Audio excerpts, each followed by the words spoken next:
Thanks, Bonnie. Hi all. So how do we together build a strong and resilient partnership? And what is a shared future and shared success in a neighbourly sense? In good times and bad, trust and respect over the long haul, not just short haul. We've got a really strong bilateral framework, security cooperation, trade and investment, negotiations underway for a closer economic partnership agreement that will bring Australia and Indonesia closer than Australia and New Zealand. The Canberra compass now points to Jakarta, not Geneva. Hey, Geneva's not bad. Jakarta's great. There's also a really strong multilateral framework. ASEAN, the ASEAN Australia New Zealand Free Trade Agreement. There's the nascent ASEAN infrastructure with the Humanitarian Assistance Centre in Jakarta. There's a lot happening. It's fair to say, probably, and you've probably had some discussion around it, that perhaps the business side of the bilateral relationship hasn't quite reached the potential it could have, and there's a lot of energy, a lot of enthusiasm and a lot of commitment going into working towards that. On the humanitarian disaster management side of things, in a time of crisis like the tsunami in 2004, the two neighbours do come together. They do work together to support the humanitarian imperative in emergency response. And that's something that's really important because those disasters in this region are not going to go away on any scenario planning that's been done today. I've moved from the diplomatic trade investment space into humanitarian space recently, so I've got that sort of shared experience from both sides. When I was based in Singapore as Australia's Investment Commissioner to ASEAN and working to promote ASEAN foreign direct investment into Australia, I had a lot to do with the various ASEAN governments and the leading businesses within the region and worked with the Australian ambassadors to promote that investment in Australia. Of course, there was the traditional case for investing in Australia, but it was a lot more multidimensional than that. It's about succeeding, not just surviving, succeeding together in a business sense in a globalised world. So it's not just classic investment and it's not monodimensional. It's about the changes that are taking place in the world. Trade and investment barriers falling, FTAs, bilaterals. The cheese moves a little bit more each day. There's new competitors, the rise of India and China, the aid money. There's also the Indian and Chinese multinationals, and what are they doing? Japanese external economy and the convergence of the ASEAN coming together in a single economic market. So how do we survive and succeed together in a globalised world? How do we respond to that? And part of it is working together to create that company that builds an international team that can traverse the cultures, that knows the people, the systems, the languages, tapping into some of the R&D in a diverse, multicultural sense and testing that on consumers in multicultural sense as well. The security of resources, that's important, but also scale and market diversification in places with people you have confidence.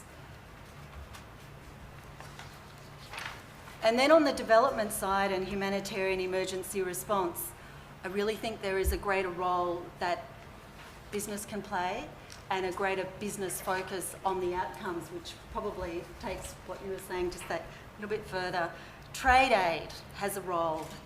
It's not about checkbook charity, it's about poverty alleviation through prosperity, through knowledge and skill transfers and leaving a legacy. So with my team at the moment, they deploy from Australia to various crisis hotspots around the world. I've got 40 people out at the moment, around 23 in Syria response. They're working as UN experts on mission. They're sharing their very deep technical skills with local staff and skilling them up so that the Australians then return to Australia and the local staff take over those UN roles. Closer to home in Myanmar, in the Philippines, in Pakistan, in the Pacific. When there is that flood, that typhoon, that earthquake, tsunami or civil conflict like Syria, RedR Australia steps in as the only UN standby partner from the Southern Hemisphere and Asia Pacific. But it's not just about stepping in and lending a hand, it's about transferring the skills and the knowledge to make a difference for the long term. It's about sustainable production and wealth creation. And if I think back to a meeting in Jakarta a couple of years ago with the Forbes organisation, Kip Forbes was talking about, it was entrepreneurship that gave the US the go at that point.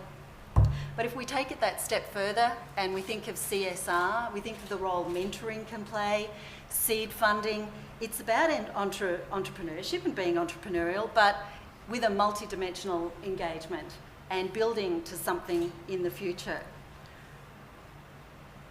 On the humanitarian side, disaster relief, we learned a lot from the tsunami in 2004.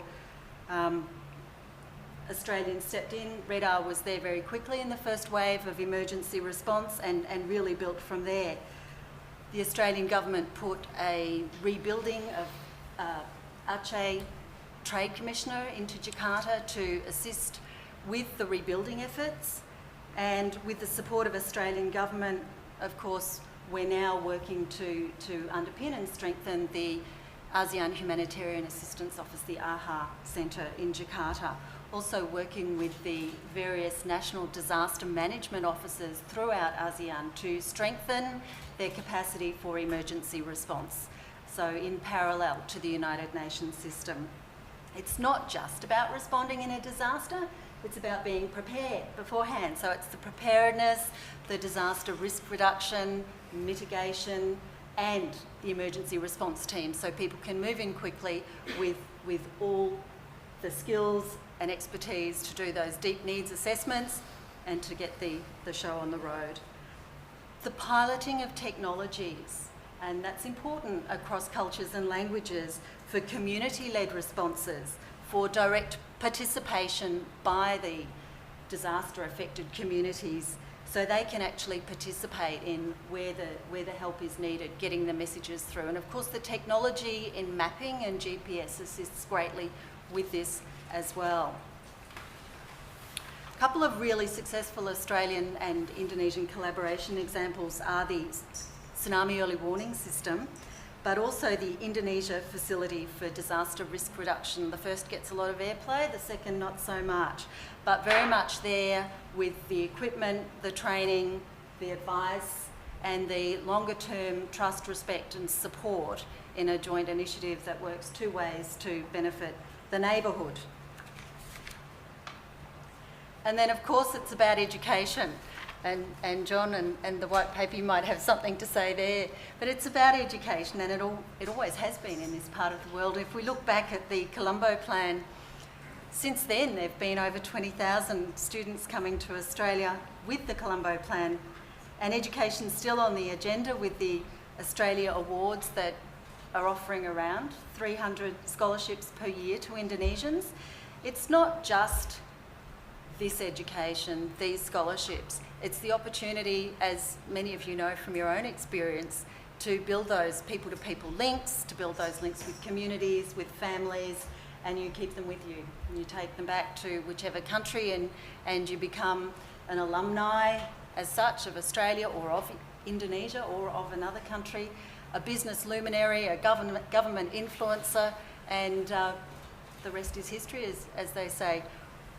I was last based in Singapore, and there were over 100,000 Singaporeans who'd studied in Australia and still had that touch, and you can pretty much say that Singapore knows Australia a whole lot more than Australia knows Singapore.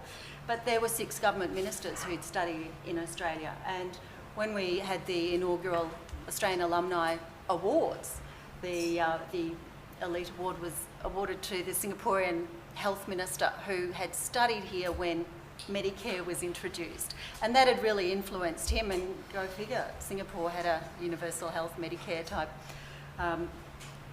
introduced as well. So it's not just about the education, it's about the links that flow from there. And some of Australia's development assistance to Indonesia is through education, as Mark touched on.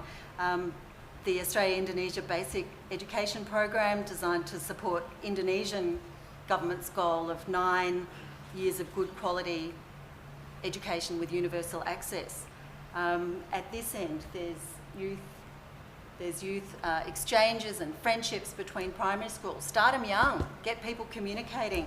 And then, of course, at later levels with high school, there's exchanges, youth exchanges, and then professional exchanges when people go out into the workforce.